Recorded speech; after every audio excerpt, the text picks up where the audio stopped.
You wonder, right? Sometimes our greatest teachers, under the most trying of circumstances,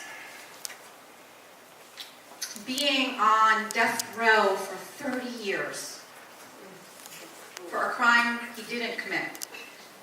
One day in 1985, in the spring of 1985, Anthony was mowing the lawn, his mother's lawn, and policemen showed up at the door and arrested him for 2 murders.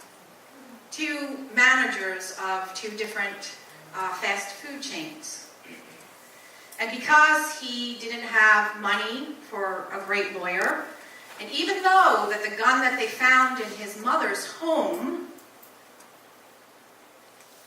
did not match the forensics of the bullets that were used, in their desperate need and the profiling we do sometimes of black men, he was arrested. And so there he was, the first 3 years in prison. And in the book of Joy, he shares that in those first 3 years, he was filled with such anger. The Bible that he used to read, that he grew up with, he said he threw that under his bed in his 5x7 cell and didn't touch it. And he dreamed, he would play over and over in his mind a way that he would escape. And when he would escape, he would go and kill the policeman that arrested him. And he said something happened. Something shifted in the beginning of the 4th year in prison. In the cell next to him, one evening, he heard the gentleman next to him crying deep sobs. Deep, heavy sobs. Now, mind you, he hadn't spoken even to anybody when they would serve him a meal, whatever. If he had to talk, he would put it on a piece of paper. And he said this wave of compassion filled him. And so he asked loudly, are you okay? What's happening? And the gentleman in the next cell tells him that he just found out that his mother had passed. He said in that moment, he felt this opening of his heart. He remembered the compassion of his own mother. And he began to speak gently to this gentleman. And he began to tell him now that his mother was an angel and could do more for him in her place of freedom. And he would say prayers with him nightly. And it was that experience that he said, and he came to the awareness. He said the state of Alabama may have taken away his physical freedom and some of his choices, but he said that they could never take away his choice for joy and compassion. And he said in that moment he vowed to find life right where he was. And he said that his purpose was to be the living presence of compassion and genuine friendship to those around him. And yes, so we can see how he has done that in 3 ways. We see in the clip it said that he asked if he could start a book club. And as he got to know these hardened criminals that were on death row with him, he had the awareness. He, in his steadfast faith, had the knowing that we are born with the God-given gift of compassion and joy, and no one can take that away. But what happens is, sometimes we're taught, when we are cloaked in fear, when we are cloaked sometimes in this human journey, we lose our way. And so instead, we learn to hate. And so he knew That since this is a God-given thing, that through real compassion and friendship, these men can open their hearts. And one of his best friends, like it's shown in the movie, was someone who was killed for heinous Klansmen hangings. And he became one of his best friends, and he said right before he was going to die that for the first time he felt love. It's so easy to forget when we see these heinous acts, the Christ, can we not? So he did start that book club. He did pray with people. And he said he started something called the Execution Rally.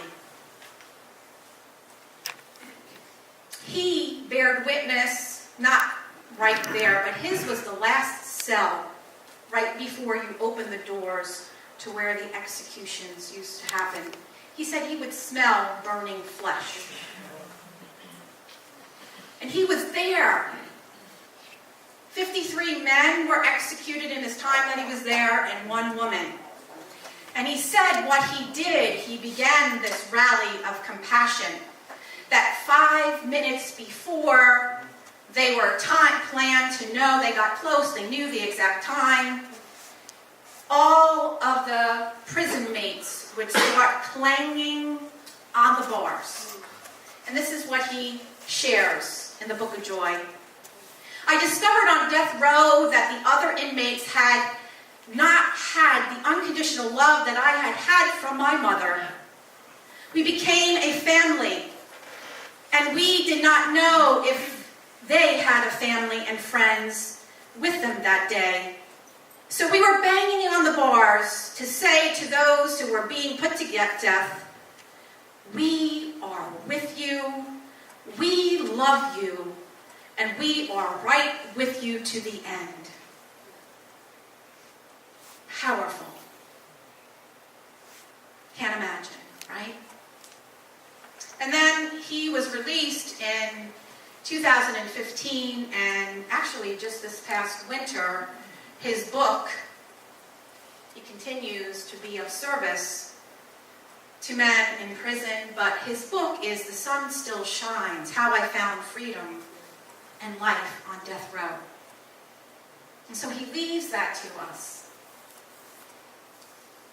So what is compassion? We say it frequently. We are attracted to it. We are attracted to those, our teachers who have come before us, those who live among us, Mother Teresa, Jesus, Buddha, people in this community that rally so beautifully. When someone is in need, we see it. We're the living, loving expression of that. I want to bring some clarity.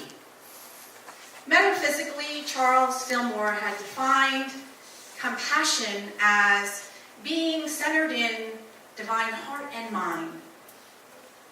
Being centered in divine heart, being the living, loving presence of mercy and of love and of tenderness. And being centered in divine mind, to be able to see the error or the mistake, but yet still to be able to behold the Christ, which is not easy. We are living in challenging times. I watch the TV or the news, and sometimes I do not see the Christ in some people. But I know it is the call that I am here to learn. And in the Book of Joy, the Dalai Lama and Desmond Tutu also share their beautiful definition and are called to be the presence of compassion. And so they share that when we are centered in the heart and mind of compassion, there is a sense, a natural God-given sense of care and concern that we have for another when we see them suffering. And it is our desire to be a source of comfort, to help alleviate that suffering. And Desmond Tutu goes on to say, A lot of us misunderstand compassion. We see it as a nice sentiment of empathy, and oh, I feel for you, I can't imagine what that is. But he said, compassion is a verb. It is a call to love in action. It is a call to support. And the Dalai Lama in his humor shares, so for example, it's not enough to just have empathy. He said if you see somebody who is caught under this huge boulder, you don't say, oh, let me imagine, let me be empathetic with you and imagine what that must feel like. No. Yes, we have our compassion, but we would help lift them, lift the rock. And Cindy Wigglesworth has a definition of love, and I've said it before, but it's one of my favorites. And she says that love is a bird with two wings. One wing is compassion, and the other wing is wisdom. Compassion without wisdom can be what we may call codependency, or not being able to uphold principle 2 in unity, which is, I am, you are divine, and that within you exists all your answers. And so how can I be that source of support? How can I be that source of love and action to someone while looking past appearances, seeing them whole and complete, seeing somebody broken doesn't serve you or anybody else? And our wisdom comes in for when we know what that looks like. When we know that our love and action is grounded in principle within our core values, and it is honoring to the individual that stands before me. Somebody who has a drug dependency, an alcohol dependency, and they may ask you to call a center for help. And so loving compassion and holding them in the highest would be, I will practice what you can say. I will hold your hand while you call. I will even visit you. I will even drive you. But you are whole and complete, and I know you can speak those words. And so what that is for each and every one, we must bring that to our forefront. So we all know that compassion is something we value. It's easy to be compassionate to people we like, our family and our friends, but not so much to those who we perceive to be individuals who have betrayed us in some way, caused us suffering, have lied to us, cheated us, or we feel are the cause of worldly dis-ease and corruption. How many of you have difficulty with that sometimes? Do we not have exquisite opportunity right now where we are? Right? And so, why might that be? If we're all given that God-given gift of compassion and of joy, why do so many of us struggle? The master teachers taught us that we walk between this world. I am in this world, but not of this world. Sometimes we get confused of the truth of who we are. Sometimes we get confused by appearances. And so, in the book of Joy, there is shared, the two beautiful men, the Dalai Lama and Desmond Tutu, share that number one, many of us, the first time we learn about compassion is in our early upbringing. And yes, we look to the mother, but yes, any caregiver. And so we continue the patterns that come before us. There's no training. on how to be a mother. Sometimes, if you're lucky, you do. But you just repeat what you were taught. And sometimes, if there have been unhealed stories, unhealed wounds, depression, alcoholism, workaholism, so on and so on, isn't it not hard sometimes to show up in all our goodness? And so we learn a distorted view of what that looks like. And some of us have learned survival mechanisms as we have been told maybe, I need to stuff this down so I don't get hurt. I can't let them see that I'm vulnerable, because then I just leave myself wide open for another hurt. And a lot of this happens without us even really knowing. And then as we look at societal worldview, right? The Dalai Lama shares, we have accepted the belief that nature is red in tooth and claw, and those we are fundamentally competing against, everyone and everything. According to this perspective, in our lives of getting and spending, compassion is at best a luxury, or worst, a self-defeating folly of the weak.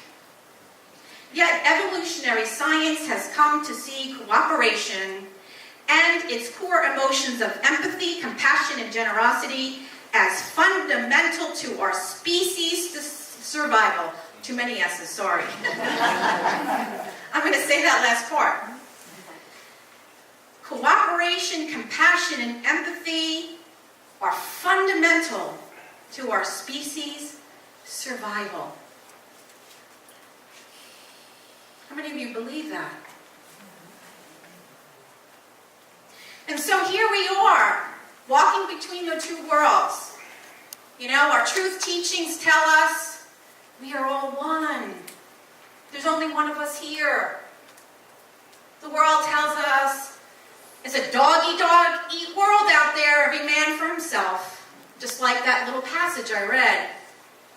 That we must climb the achievement pyramid. That if we are vulnerable, we are weak. If we are compassionate and showing up, hey, I got too much going on. Do you know how many children I have? Do you know how many hours a week I work? Do you know that I'm sick? And we go on and on and on.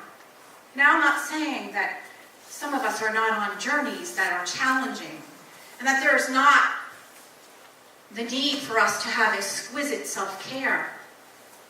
But the Dalai Lama shares that the very conditions that we are in right now is based on the me, self-absorption consciousness. And so we fool ourselves when we are in the energy of protection. We are in the energy of separation, the consciousness of separation. Why is that so? If I'm looking out for me to protect myself, I have mistrust. I have fear. I am looking out for the other. I am in darkness and separation. But when we are in the consciousness of oneness, I'm really having a hard time seeing the love, the truth in you, but I'm going to go real deep here. And the first step is to be willing to do that. And so, the very thing that we want to experience, we must be. And in Matthew 25, verse 40, Jesus tells the disciples and the crowd that is gathered, "Truly I tell you, just as you did it to one of the least of these who are members of my family, you did it to me." That is the consciousness of oneness. We say it, we own it, we hum it, we sing it, we pray it. But then we go about our day not aligned in it pretty much. We are energy beings. We are vibrational beings. Every thought, every emotion, every action a vibration. And if I am vibrating, world's not safe, you're my enemy, you're the other, the very thing, we just recreate the loop. We recreate the loop. And we put categories. We look at our governmental leaders, our president, and other leaders around the world who are doing what many of us view are heinous. But yet we don't see that when we hashtag or post something vile about them, that is the same energy. What am I being called to do? How could I be part of the answer, but still be aligned in truth and principle? Yes, maybe I need to call my congressman. Maybe I need to post about ways to bring light and love, things to stand for, things to love. And it is the energy of the same thing. Because of oneness, it is the energy of cause and effect. And so what is it that we're called to do? How can we bring ourselves back into this energy of being that compassionate presence and love in action? We have just gone through 7 pillars. We have it all in our 5 principles, but we have been doing the series, right? So remembering the other pillars. Perspective. We see things through our own stories, right? Humility. Humor. Acceptance of self and others. And then we move into the pillars of the heart. The gifts, the fourfold gifts of forgiveness, of gratitude, and today we are looking at compassion. So we have to be exquisitely awake and aware. What am I choosing in this moment? It is separation, is it hate or anger, or is it compassion? What could that look like? Is there forgiveness work I need to do? Is there a story that is still controlling me and my actions? The other thing that we can do to help us move into this love and action is to be exquisitely in love with ourselves. Many of us say we are divine, but there is a big gap in what we say and how we act. Many of us go through the day, and I am guilty of this, being a machine, getting it all done. Do we need to rest when our bodies tell us? We need to eat when our bodies tell us. We need to have a devotion. And then we can get stuck in, well, you know what, I can't love anybody until I love myself, and then we never take a step out and get out of ourselves. That's like, you know what, when I lose 10 pounds, I'll go to the gym. If there's only one of us, if I'm showing up in love to me, you will benefit. If I am showing up in love to you, I benefit, you benefit, we all benefit. There is only one of us here. So at some point, no matter where we are, yes, there's always going to be something that we have to work on for ourselves, but I must take a leap of faith and step out. Today I'm going to choose differently. Today I am going to be aware where I am aligned in hatred and fear, or anger, or where somebody is the cause, I believe, of my suffering. And then I'm going to ask, what's one small thing that I can do? It may not be for that individual, but small acts of kindness. I mean, there is a population in this group, and I'm trying to gather, who are, because of physical circumstances, who cannot always come to church or cannot drive. There is an exquisite opportunity to go and read to them, take them to a hair appointment, bring food to them. Right here in this community, we have that opportunity. What's another thing that I can do to step out in faith for the good of this community, this nation? How can I be love in action? What does that look like for me? We have so many warriors here. Karen is doing a collection, and you are participating in being a collection of school supplies and other needs for immigrant families. James and Robert has trained himself, and I think Pam and others have helped him to be a mentor to those who are fallen to the opioid addiction. He just had an awareness day, right? Exquisite love in action. And only you will know what is yours to do. Only you know what that is. So as we come to a close today, I call you into active love and action compassion. And I leave you with the words of Anthony Ray Hinton, a quote from his book, The Sun Still Shines. Despair was a choice. Hatred was a choice. Anger was a choice. I still had choices, and that knowledge rocked me.